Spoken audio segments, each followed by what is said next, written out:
नमस्कार विद्यार्थी मित्रांनो, मी कोकिळा मेश्राम तुम्हा सर्वांचं मनपूर्वक स्वागत करीत आहे आपल्या स्टडी लॉजी या युट्यूब चॅनलवर।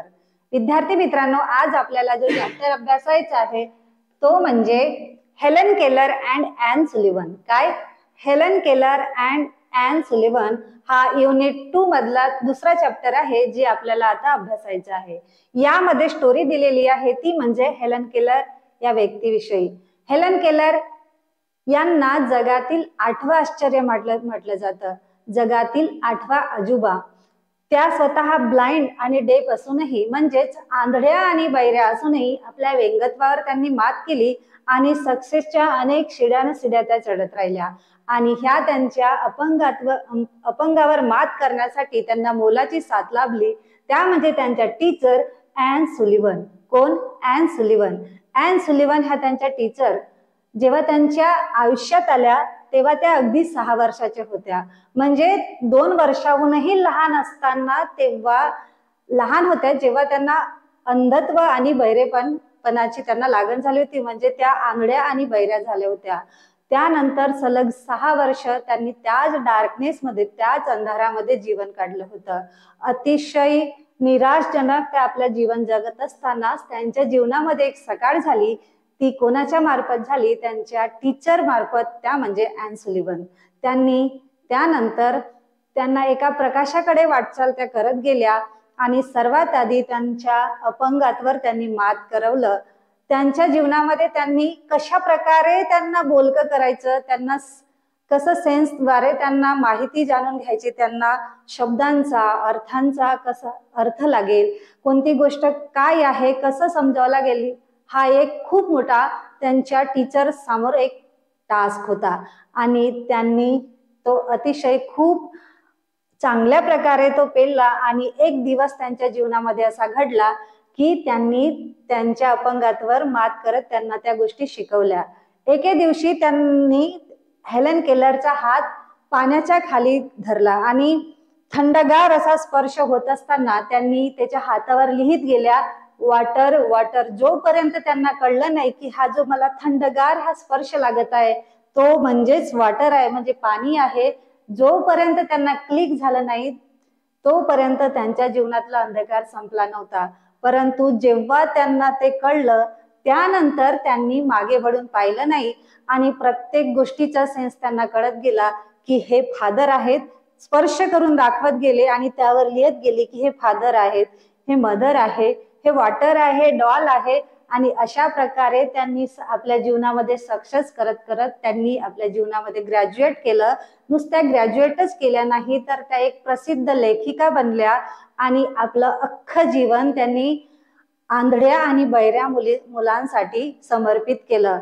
आणि यामध्ये त्यांना मोलाची साथ मिळाली ती म्हणजे त्यांच्या टीचर ॲन सुलिव्हन यांची। ह्या दोघींनीही मिळून त्यांचं जीवन त्यांनी आंधळ्या आणि बहिऱ्या व्यक्तींसाठी म्हणजेच मुलांसाठी समर्पित केलं।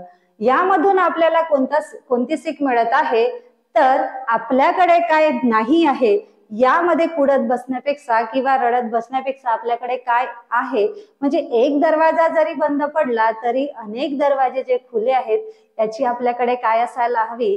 एक विजन असायला हवी। आणि ही विजन हेलन केलरला कोणी प्राप्त करून दिली? त्या म्हणजे त्यांच्या टीचर ॲन सुलिव्हन यांनी। आणि हा खूप मोठा टास्क होता जो ॲन सुलिव्हन यांनी पूर्ण केलेला होता। आणि दोघींमध्ये निखळ मैत्रीचं नातं निर्माण करत दोघींनीही मैत्रीचं नातं जपत अख्खं आयुष्य आपलं आंधळ्या आणि बहिऱ्या मुलांसाठी समर्पित केलं। यावर आधारित एक आपल्या भारतामध्ये चित्रपट येऊन गेला, एक पिक्चर येऊन गेला, तो म्हणजे ब्लॅक। यामध्ये अमिताभ बच्चन आणि राणी मुखर्जी यांनी भूमिका साकारलेली आहे किंवा काम केलेलं आहे। राणी मुखर्जी यांनी हेलन केलरची भूमिका केलेली आहे, ज्यामध्ये त्यांच्या जीवनामध्ये किती टास्क होते, किती चॅलेंजेस होते, त्यांनी किती प्रयत्न केले आणि अखेरीस ह्या सगळ्या त्यांचे डिसॅबिलिटीज होत्या, डेफनेस आणि ब्लाइंडनेस, यावर मात करून त्यांनी त्यांचं जीवन कसं सक्सेस कडे वळलं हे यामध्ये दाखवलेलं आहे। ॲन सुलिव्हन यांच्या प्रयत्नाने हेलन केलर यांनी नुसतं सेन्स म्हणजे आपल्याकडे जे सेन्स असतात तर त्यांचे 2 सेन्स अगदी कामच करत नव्हते. ते म्हणजे त्यांना दिसत नव्हतं आणि दुसरं म्हणजे ते ऐकू शकत नव्हत्या. परंतु तिसऱ्या सेन्सद्वारे म्हणजे टच, हा जो तिसरा सेन्स त्यांचा जो आहे त्या टचद्वारे त्यांनी लिहायला बोलायला शिकवलं. आणि एक दिवस असा पण आला जेव्हा हेलन केलर ह्या बोलू सुद्धा शकल्या आणि लिहू सुद्धा शकल्या. तर अशा प्रकारे हेलन केलरची जी कथा आहे किंवा कहाणी आहे ते आपण ह्या चॅप्टर मध्ये अभ्यासणार आहोत. त्याच्यापूर्वी त्या पाठावर आधारित काही चिटचॅट ऍक्टिव्हिटी दिलेली आहे किंवा वॉर्मिंग अप दिलेले आहे ते आता आपल्याला अभ्यासून घ्यायचे आहेत. तर चिटचॅट ऍक्टिव्हिटी मध्ये काही क्वेश्चन्स दिलेले आहेत ते आपण सर्वात आधी बघून घेऊया. कोणता क्वेश्चन विचारलेला आहे बघा. What is your favourite school subject, म्हणजे तुमचं शाळेचा सर्वात आवडता विषय कोणता आहे. तर प्रत्येकाचा हा आवडता जो विषय आहे, सब्जेक्ट आहे, तो प्रत्येकाचा वेगवेगळा असणार आहे. परंतु मी जे आन्सर केलेला आहे याप्रमाणेच तुम्ही देखील तुम्हाला जो सब्जेक्ट आवडते त्यानुसार तुम्हाला आन्सर लिहायचा आहे. तर बघा मी आन्सर काय लिहिलेला आहे. English is my favourite school subject. त्यानंतर दुसरा क्वेश्चन आहे which subject do you find the most difficult, म्हणजे तुम्हाला कोणता जो सब्जेक्ट आहे, विषय आहे, तो खूप कठीण वाटतो. तर त्याचा आन्सर आहे math is the most difficult subject for me, म्हणजे माझ्यासाठी मॅथ जो हा जो सब्जेक्ट आहे तो सर्वात कठीण काही आहे सब्जेक्ट आहे. नंतर क्वेश्चन आहे third, what do you do to try to understand it better. आता हे तुम्हाला समजण्यासाठी तुम्ही बेटर अधिक काय करू शकता, म्हणजे तुम्हाला जो कठीण सब्जेक्ट वाटतो, विषय वाटतो, तर त्याला जर तुम्हाला चांगल्या प्रकारे समजायचं आहे तर तुम्ही अधिक कशा प्रकारे समजू शकता. तर काय कराल, तर आन्सर लिहिलेला आहे बघा. I am trying to solve the problems and I practice regularly in order to understand it better. आता मला जो हा मॅथ सब्जेक्ट कठीण वाटत आहे, खूप डिफिकल्ट वाटत आहे, तर मी त्याला बेटर समजण्यासाठी काय करेल, तर मी त्याचे नेहमी मॅथ प्रॉब्लेम सोडवून बघेल किंवा आणि त्याची नेहमी रेग्युलरली काय करेन, प्रॅक्टिस करेन. आणि याचद्वारे मी तो सब्जेक्ट माझा जो कठीण आहे तो काय होईल, अधिक चांगल्या प्रकारे मला समजू शकेल. नंतरचा क्वेश्चन आहे जो अर्धवट दिलाय, जो आपल्याला आपल्या इमॅजिनेशनद्वारे इथं फिलअप करायचा आहे. Can I help you to dot dot दिलेला आहे, इथे आपण आपल्या मनानुसार काही पण लिहू शकतो आणि याचं वाक्य पूर्ण करायचं आहे आपल्याला. म्हणून आन्सर मी लिहिलेला आहे can I help you to pick up the things, तुम्ही मला मदत करू शकता का वस्तू उचलण्यासाठी, म्हणजे मला वस्तू उचलण्यासाठी तुम्ही मला मदत करू शकता का, असं हा वाक्य मी तयार केलेला आहे. नंतरचं वाक्य बघा, can you help me to can I help you to, म्हणजे मी तुम्हाला मदत करू शकतो का, असा याचा अर्थ होतो. आणि हा वाक्य आता आपल्याला पूर्ण करायचा आहे. तर मी लिहिलेला आहे can I help you to pick up the things, मी तुम्हाला वस्तू उचलण्यासाठी मदत करू का, असा याचा अर्थ होतो. आणि नंतरचा आहे can you help me to, तुम्ही मला मदत करू शकता का, कशासाठी हे तुम्ही तुमच्या इमॅजिनेशनने लिहायचं आहे. तर तुम्ही मला मदत करू शकता का, can you help me to solve the maths problem, तर तुम्ही मला मॅथ्सचे प्रॉब्लेम सॉल्व करण्यासाठी मदत करू शकता का, असा याचा काय आहे अर्थ आहे.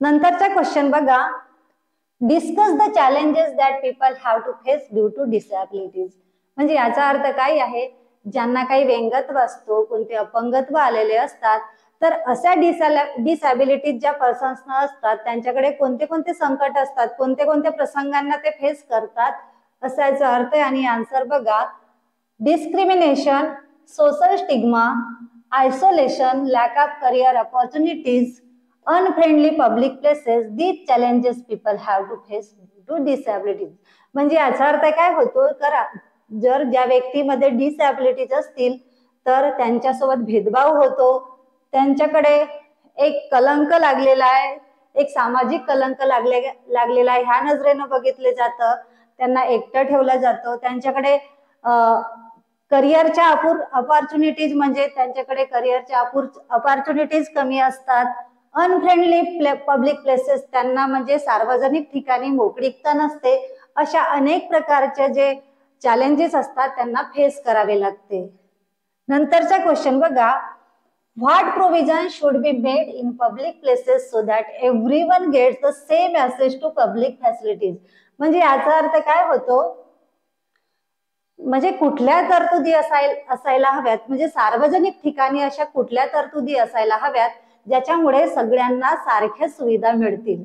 आणि त्याचा अर्थ असा आहे, आन्सर बघा, seating arrangement should be made taking consideration to all of people that they should involve in.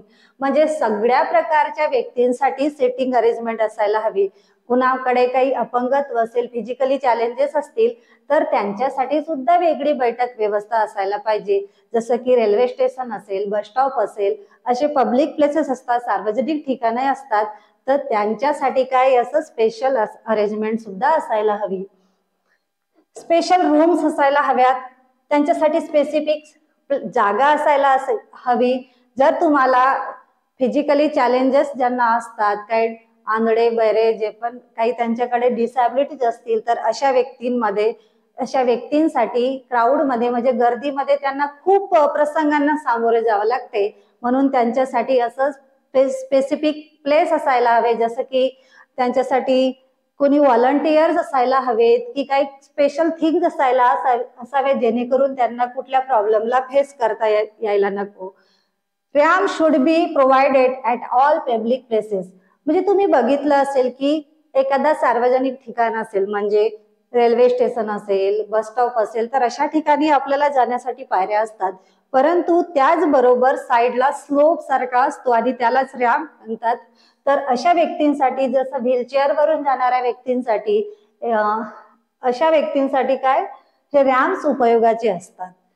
नंतरचा क्वेश्चन बघा, observe your surroundings and write whether such facilities are available. How can you help to improve the situation. याचा अर्थ काय होतो, observe your surroundings and write whether such facilities are available. How can you help to improve the situation. म्हणजे तुमच्या सभोवताली अशा काही facilities आहेत का, याचा काय करा, तुम्ही आधी शोध घ्या आणि जर नसतील तर त्या करण्यासाठी किंवा त्यांच्यात काही सुधारण्यासाठी तुम्ही नेमकं काय कराल हे इथं लिहायचं आहे. अशा सिच्युएशन मध्ये तुम्ही काय करता येईल, तुम्हाला काय करता येईल, इथं आपल्याला लिहायचं आहे. तर answer will be, first of all I will see whether the facilities are available or not there. सर्वात आधी मी काय करेल की अशा फॅसिलिटीज तिथे आहेत की नाही आहेत त्याचा शोध घेईन किंवा बघून घेईल. If such facilities are not there, आणि जर का अशा प्रकारच्या फॅसिलिटीज त्यांच्यासाठी नसतील, then I will complain to the authority. आणि ज्यांच्याकडे हे सर्व अधिकार आहेत त्यांच्याकडे मी काय करेन, कंप्लेन करेन. With the consent of local political member, MLA or MP, certain reform to be initiated by the group of volunteers. आणि मी अशा प्रकारच्या फॅसिलिटीज त्यांच्यासाठी उपलब्ध करून देईन. कोणाच्या मदतीने, व्हॉलंटियर्स म्हणजे स्वयंसेवकांच्या मदतीने असो, किंवा MLAच्या सहाय्याने असो, किंवा लोकल बॉडी असते गव्हर्नमेंटची त्यांच्या सहाय्याने, MP च्या सहाय्याने म्हणजे खासदार, आमदार, लोकल पॉलिटिकल मेंबर्स किंवा स्वयंसेवक सहायता बचत गटाच्या द्वारे मी अशा फॅसिलिटीज काय करेल, उपलब्ध करून देण्यासाठी काय करेल, प्रयत्न करेल त्यांच्या मदतीने.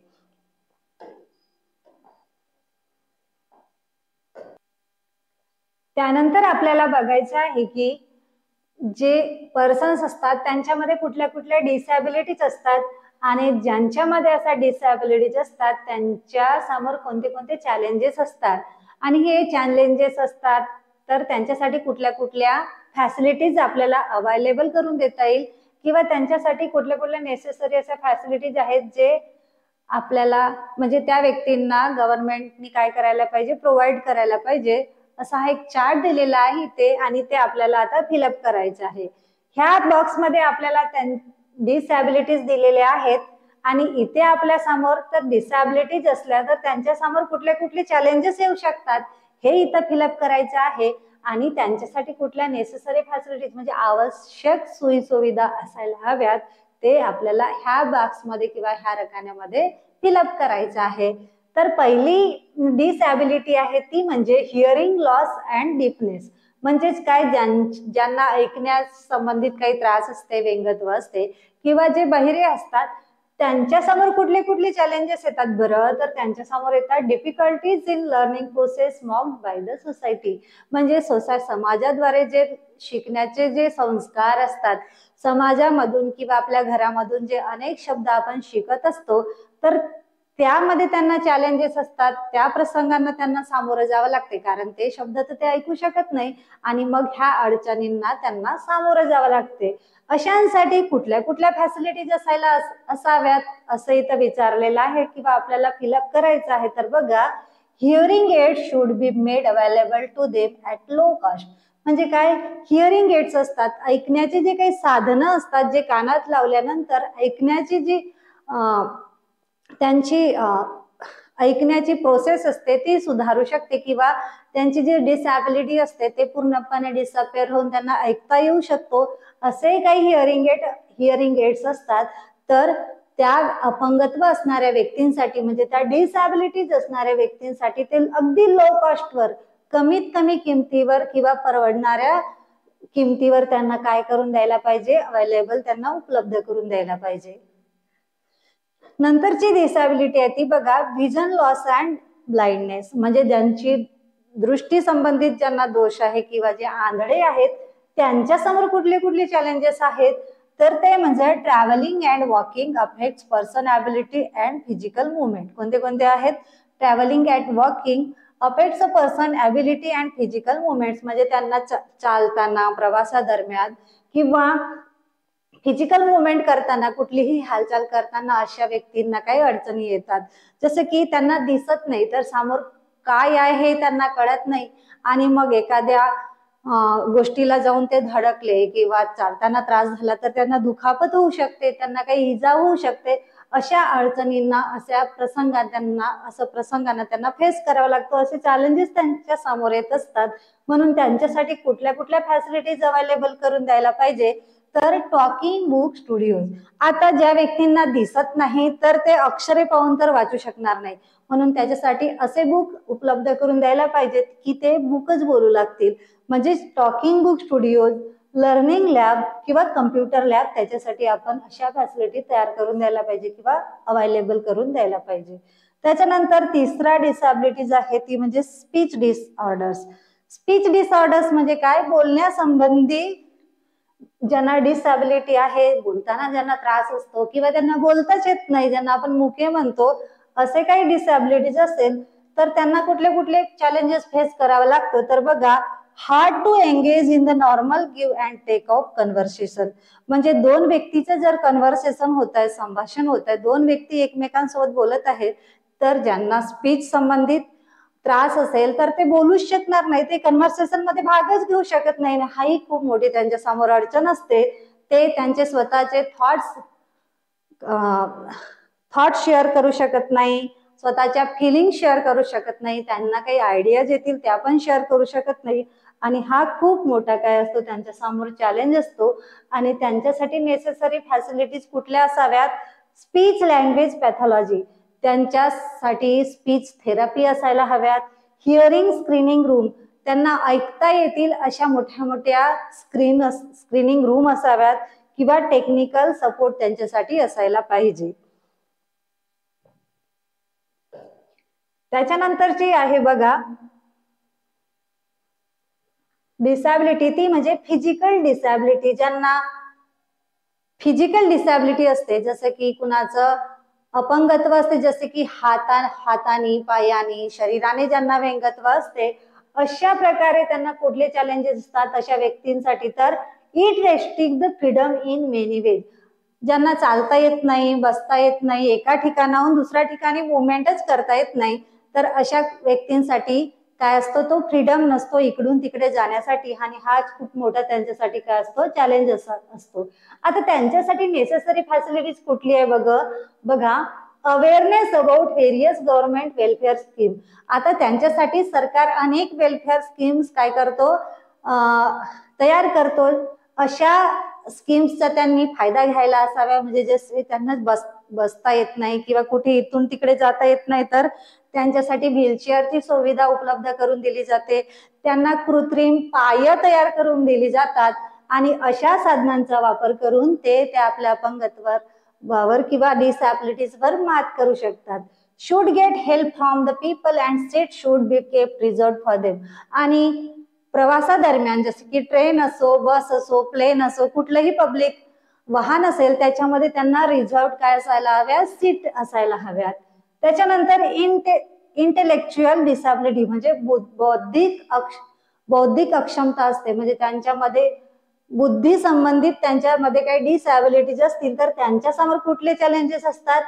Great deal of deprivation mainly because of ignorance and unrealistic demand on the part of the teachers, parents and communications.